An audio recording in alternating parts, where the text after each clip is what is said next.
Assalamualaikum warahmatullahi wabarakatuh. Kami dari kelompok 4 akan memperkenalkan diri kami. Saya Muhammad Revivo Andrea Fatsya dengan NIM 12021941122. Saya Tiara Salsabila Gustriandita, NIM 12021910083. Saya Yusniel Juli Milena Dewi dengan NIM 1202190141. Saya Vega Putra Pradana dengan NIM 1202194195. Oke, selanjutnya ada proses bisnis. Proses bisnis merupakan sekumpulan pekerjaan atau aktivitas yang terstruktur yang saling berkaitan untuk menyelesaikan suatu masalah atau untuk menghasilkan produk atau layanan. Bisa dibilang untuk meraih sebuah tujuan tertentu. Jadi proses bisnis dapat dipecahkan menjadi beberapa subproses yang masing-masing proses memiliki atribut sendiri, namun juga memiliki kontribusi untuk mencapai sebuah tujuan dari subprosesnya. Kemudian ada analisis proses bisnis, yaitu meliputi serangkaian kegiatan yang dilalui dari survei terhadap bisnis proses dan survei terhadap lingkungan organisasi dan teknisnya. Melalui dari identifikasi, telah validasi sampai dengan penggambaran model bisnis proses. Dan ini adalah tipe proses bisnis, yaitu proses manajemen merupakan yang pertama itu adalah proses manajemen, merupakan sebuah proses yang mengendalikan operasional sebuah sistem, misalnya manajemen strategis. Kemudian ada proses operasional, yaitu sebuah proses yang mempunyai bisnis inti dan meliputi aliran nilai utama, misalnya proses pembelian, manufaktur, pengiklanan, pemasaran, dan penjualan. Yang ketiga adalah proses pendukung, yaitu mendukung prosesnya inti, misalkan rekrutmen, akunting, pusat bantuan, dan lain sebagainya. Dan ini adalah karakteristik proses bisnis. Yang pertama ada definitif, adalah yaitu dalam sebuah proses bisnis harus memiliki batasan, masukan, serta keluaran yang jelas. Kemudian ada urutan. Jadi urutan adalah proses bisnis harus terdiri dari sebuah aktivitas yang memiliki tahapan yang sesuai dengan waktu dan ruang. Kemudian ada pelanggan. Dalam sebuah proses bisnis harus memiliki suatu penerimaan hasil proses.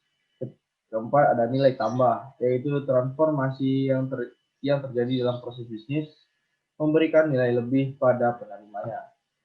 Kelima ada keterkaitan, yaitu suatu kegiatan atau proses tidak dapat berdiri sendiri, namun harus terkait dalam struktur suatu organisasi.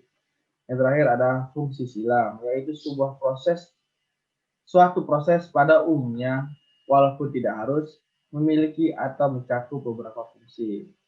Di sini saya akan menjelaskan tentang Business Process Modeling Notation atau BPMN. Berikut merupakan elemen dasar dari BPMN. Yang pertama ada event. Event adalah sesuatu yang terjadi selama jalannya proses atau koreografi, mempengaruhi aliran dari model dan biasanya memiliki penyebab atau pemicu atau dampak atau hasil. Kemudian yang kedua, ada task atau activity. Task atau activity adalah sebuah istilah umum untuk pekerjaan yang dilakukan perusahaan dalam suatu proses tertentu. Kemudian yang ketiga ada gateway. Gateway digunakan untuk mengontrol bagaimana sekuens arus berinteraksi saat mereka berkumpul dan menyimpang dalam proses. Dengan demikian, gateway akan menentukan percabangan dan juga penggabungan. Yang keempat, ada sequence flow. Sequence flow digunakan untuk menunjukkan urutan kegiatan yang akan dilakukan dalam proses. Yang kelima, ada pool. Pool adalah representasi grafis dari pelaku atau proses kolaborasi. Kemudian yang keenam ada lane. Lane merupakan subpartisi dalam sebuah proses yang terkandung di dalam pool. Kemudian yang ketujuh ada data objek. Data objek memberikan informasi tentang kegiatan apa yang perlu diadakan atau apa yang mereka hasilkan. Kemudian yang kedelapan ada association yang digunakan untuk menghubungkan informasi dan artefak dengan elemen BPMN grafis. Semua mata panah pada asosiasi menunjukkan arah aliran, misalnya menunjukkan ke data. Kemudian saya akan menjelaskan bagian elemen notasi di dalam event. Berikut di dalam event ada start event, intermediate event, dan juga end event. Start event adalah simbol yang mengindikasi sebuah proses yang akan dimulai. Kemudian ada intermediate symbol yang terletak di antara start event dan juga end event. Simbol ini akan mempengaruhi alur proses tetapi tidak akan memulai atau secara langsung menghentikan proses. Kemudian yang terakhir ada end event. End event diindikasi sebagai simbol untuk mengakhiri sebuah proses. Kemudian ada task atau activity.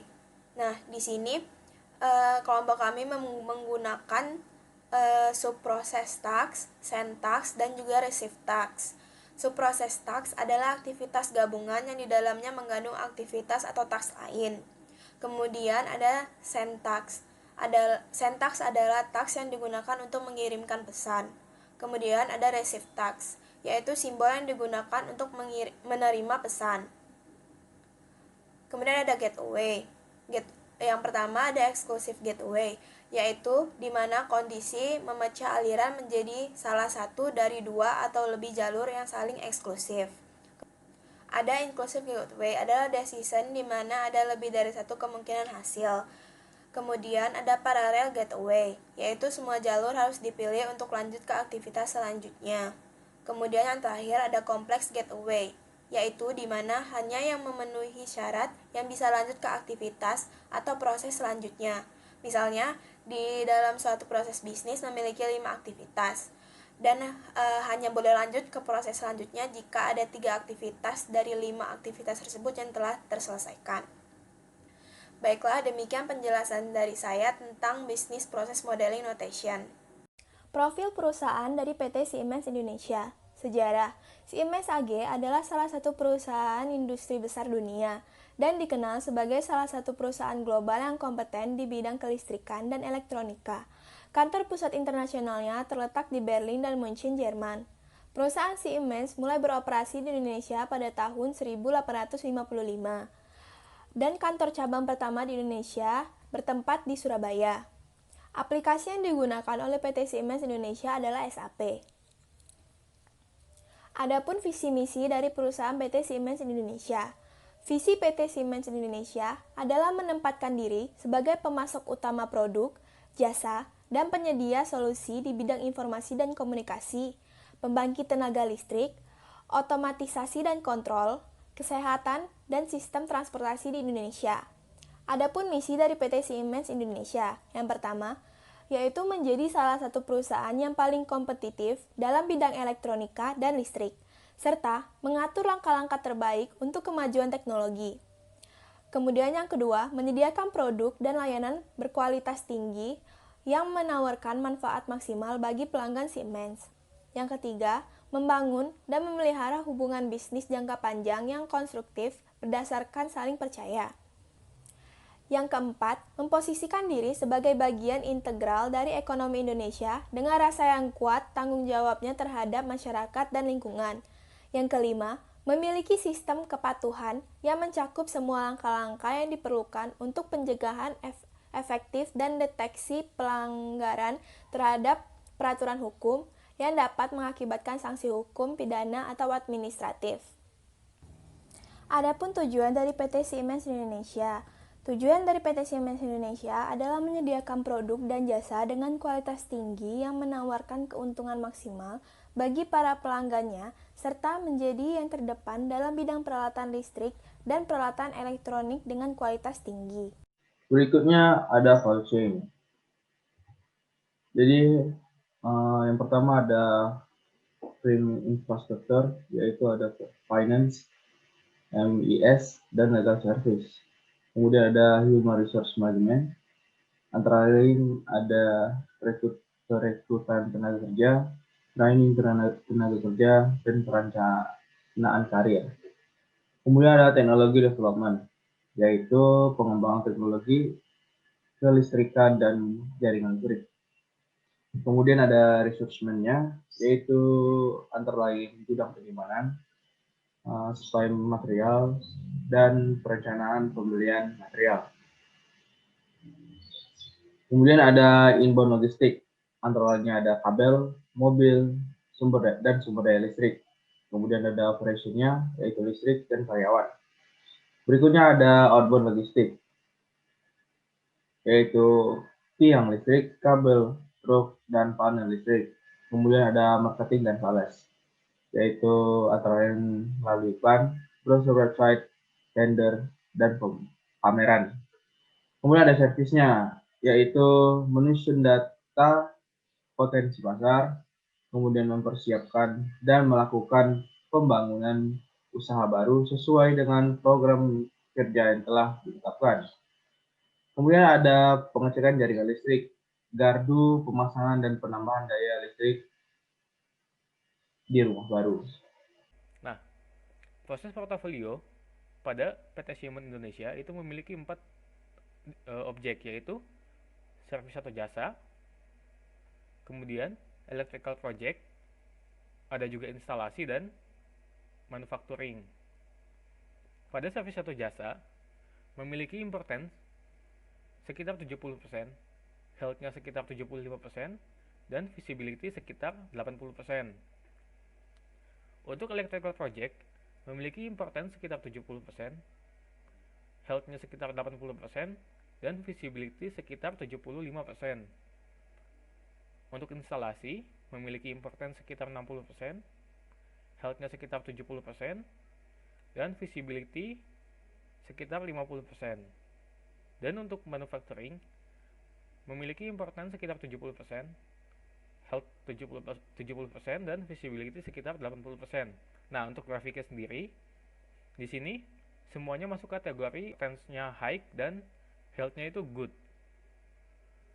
Semua ada di kolom kanan atas. Walaupun visibility-nya tentu saja ada yang high, ada yang medium, dan ada yang low.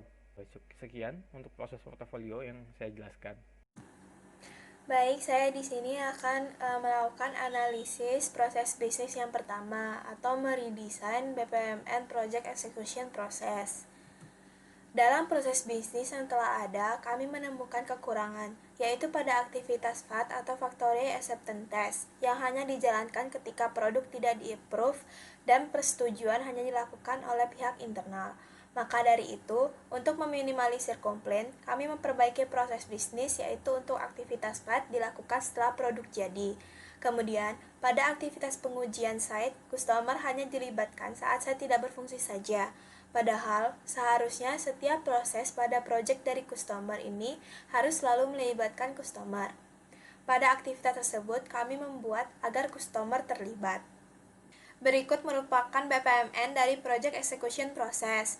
Project Execution Process dimulai saat customer melakukan pre-order kepada PT Siemens.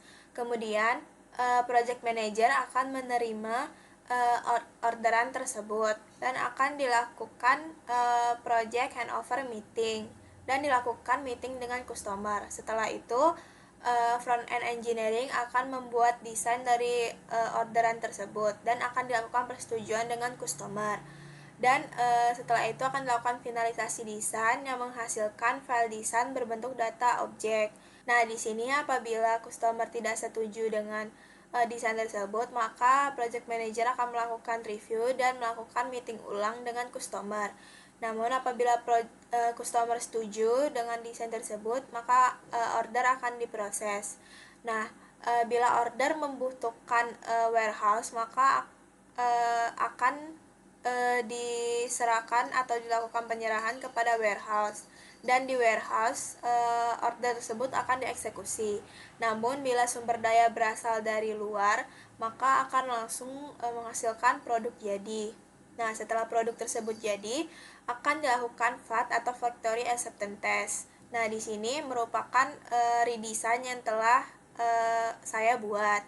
Nah, di dalam FAT ini terdapat subproses. Berikut merupakan subproses dari Factory Acceptance Test, yaitu dimulai melakukan persiapan uji coba produk. Kemudian project manager mengirimkan undangan uji coba produk dan customer menerima undangan tersebut dan mengirimkan tanggapan terhadap undangan. Kemudian si project manager akan menerima tanggapan dari customer dan dilakukan uji coba. Nah, saat dilakukan uji coba, bila produk tersebut memiliki kekurangan, maka akan dilakukan list kekurangan-kekurangan dari produk tersebut. Namun apabila tidak ada kekurangan, maka proses factory acceptance test ini telah selesai. Nah, dari proses FAT tersebut akan dilakukan delivery atau pengiriman dan dilakukan uji coba apakah set tersebut berfungsi atau tidak. Bila berfungsi, maka akan langsung dilakukan follow up dengan customer. Namun bila set tidak berfungsi, akan dilakukan instalisasi dan pengujian ulang. Dan pengujian site ini akan dilakukan sampai site benar-benar berfungsi. Setelah site berfungsi, akan dilakukan follow up dengan customer. Setelah itu customer akan menerima produk tersebut, dan setelah itu dilakukan finalisasi project. Nah, setelah dilakukan finalisasi project ini akan dilanjutkan dengan penutupan komplain dari produk tersebut. Nah, setelah dilakukan penutupan komplain, maka project execution process telah selesai. Demikian penjelasan dari saya tentang proses bisnis pertama, yaitu project execution process. Berikutnya ada analisis proses bisnis 2, yaitu order execution process. Di proses yang sudah ada, kami menemukan tidak efektifan pada proses yang berjalan pada order execution process, di mana setelah gambar basic design jadi baru diberikan material, setelah gambar desain detail baru diberikan lagi materialnya. Berdasarkan opini kami, hal tersebut terlalu berbelit-belit, karena pada akhirnya proses perakitan dilakukan pada waktu yang sama. Untuk itu, kami menyarankan agar penggambaran desain diselesaikan terlebih dahulu, dalam artian sudah mencakup desain basic dengan detailnya, kemudian baru dilanjutkan dengan aktivitas pembelian material. Karena hal tersebut, kami mendesain ulang alur proses bisnis agar lebih efektif. Nah, jadi ini adalah kami desain ulang kami yang telah kami buat untuk menjadi lebih efektif.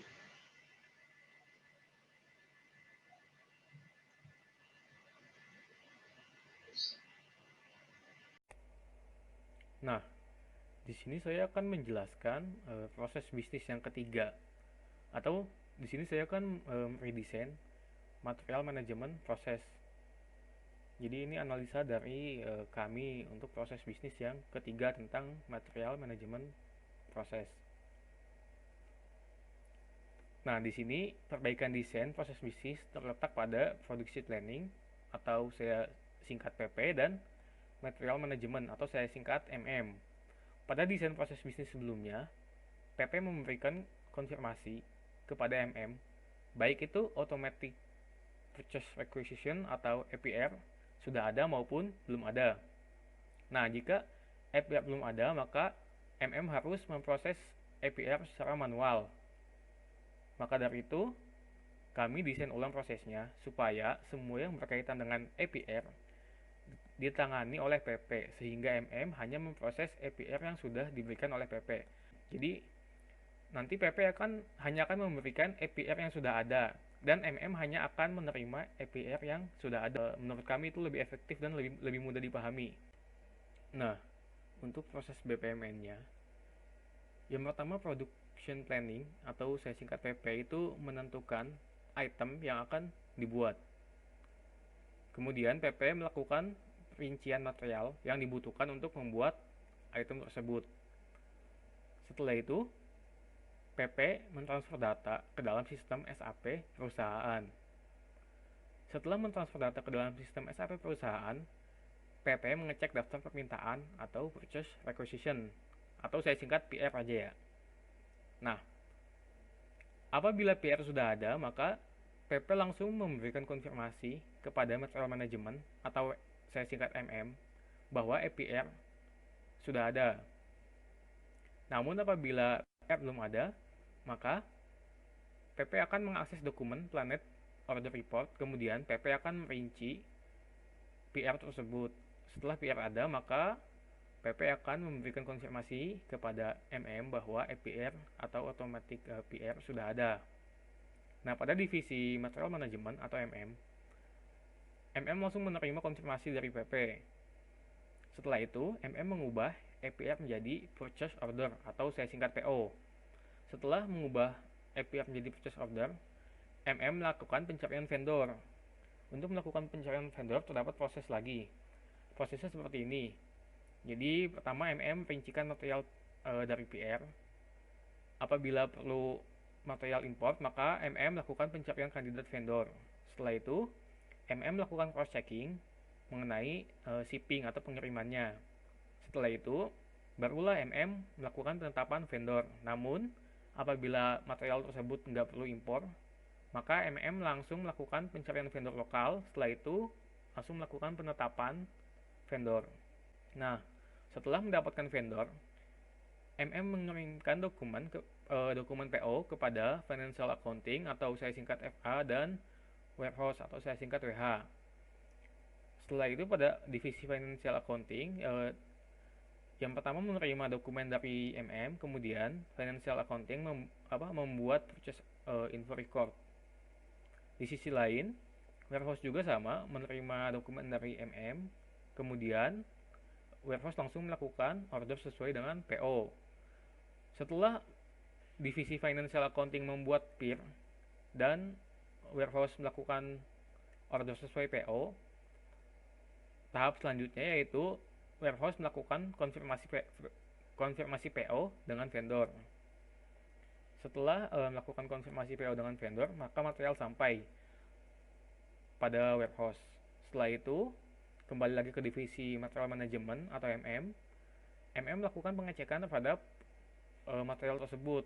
Apabila material tersebut sudah sesuai dengan apa yang diinginkan, maka material tersebut sudah dapat dirakit menjadi sebuah item. Namun apabila material tersebut belum sesuai dengan apa yang diinginkan, maka kembali lagi kepada prosesnya kepada warehouse, yaitu melakukan konfirmasi PO dengan vendor hingga material tersebut sudah sesuai, kemudian barulah bisa dirakit menjadi item.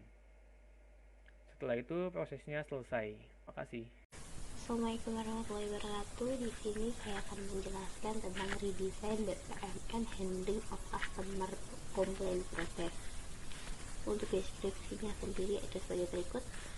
Dari proses yang sudah ada, kami menemukan sebuah kejanggalan di mana ketika customer menyetujui adanya biaya tambahan, maka customer nanti hanya dibantu sebatas mencarikan komponen atau bahan-bahan sesuai kerusakan atau permasalahan yang dialami tanpa dilakukan cek kembali secara spesifik. Selain itu, pada subproses klarifikasinya nanti, kejanggalan yaitu berada di buktinya itu hanya berupa foto. Seharusnya ditambahkan dalam bentuk video agar nanti bukti dari barang, keadaan barangnya dapat dilihat secara keseluruhan. Kedua hal itu ditambahkan agar ketika nanti pelanggannya dapat lebih nyaman, dapat lebih percaya pada proses bisnis yang dilakukan. Untuk alur bisnis BPMN-nya sendiri yaitu sebagai berikut. Alur bisnisnya akan dimulai ketika pelanggan mengirimkan keluhan kepada pihak manajemen, dan ketika keluhan sudah diterima dari pihak manajemen akan dilanjutkan dengan melakukan cek pada keluhan tersebut apakah keluhannya sudah sesuai atau tidak. Jika keluhannya dirasa sesuai, maka akan dilanjutkan dengan melakukan pencarian permasalahan dan melakukan cek garansi. Namun jika tidak, maka dari pihak manajemen akan meminta klarifikasi kepada pihak pelanggan. Untuk klarifikasinya sendiri prosesnya seperti ini. Ketika keluhan dirasa tidak sesuai, maka pihak manajemen akan meminta pelanggan untuk mendeskripsikan lebih jelas keluhan apa yang terjadi dengan melampirkan bukti dari video maupun foto. Setelah itu, pihak manajemen juga akan menanyai pelanggan produk seperti apa yang seharusnya benar dengan melampirkan contoh deskripsinya. Dilanjutkan dengan manajemen meminta kejelasan. Adakah insiden sebelum permasalahan terjadi atau tidak? Jika tidak ada insiden sebelum masalah terjadi, maka pihak manajemen akan langsung melakukan konfirmasi. Namun jika ada, pihak manajemen akan meminta pelanggan untuk menjelaskan kronologi insidennya itu seperti apa, dan dilanjutkan dengan klarifikasi yang dirasa sudah jelas dan proses klarifikasi dapat dilakukan. Kembali ke BPMN tadi, jika proses klarifikasinya dirasa sudah cukup jelas, maka akan dilanjutkan dengan mencari permasalahan yang terjadi dan melakukan garansi pada barang. Nah, jika garansi yang dari pihak pelanggan tidak ada atau sudah tidak berlaku, maka kita pihak manajemen akan menjelaskan kepada pelanggan bahwa barang sudah tidak memiliki garansi atau garansi sudah habis. Dilanjutkan dengan pihak manajemen akan memberikan saran, perbaikan, dan penawaran kepada pihak pelanggan, dan jika pihak pelanggan menyetujui adanya biaya tambahan, maka akan dilanjutkan dengan memberikan solusi sesuai kebutuhan. Namun jika tidak, maka proses akan diakhiri dengan pelanggan tidak menyetujui adanya biaya tambahan. Nah, untuk barang yang masih memiliki garansi itu, maka dari manajemen akan langsung membuatkan NCR atau non-conformance report, dan dilanjutkan dengan memberikan solusi sesuai kebutuhan. Nah, kebutuhannya itu, jika kebutuhannya berupa perbaikan komponen, maka manajemen akan menghubungi material manajemen. Sedangkan jika kebutuhan yang diperlukan adalah perbaikan bahan, maka akan langsung menghubungi pihak order manajemen, dan setelah itu akan mengirimkan teknisi sesuai yang diperlukan. Nah, setelah itu ketika permasalahan sudah selesai ditemukan, solusi sudah selesai ditemukan, itu pun rencana yang akan dilakukan juga sudah ditemukan. Yang selanjutnya adalah menjelaskan rencana dari pihak manajemen kepada pelanggan dan melakukan kesepakatan kepada pelanggan, yang dilanjutkan dengan menentukan kapan pelaksanaan rencana ini akan dilaksanakan kepada pihak pelanggannya. Dilanjutkan dengan melakukan perbaikan sesuai yang dibutuhkan, itu perbaikan terhadap kebutuhan atau permasalahan yang dihadapi oleh pelanggan. Dan proses BPMN, alur proses ini dapat diakhiri dengan rencana dilakukan sesuai tanggal. Mungkin sekian penjelasan dari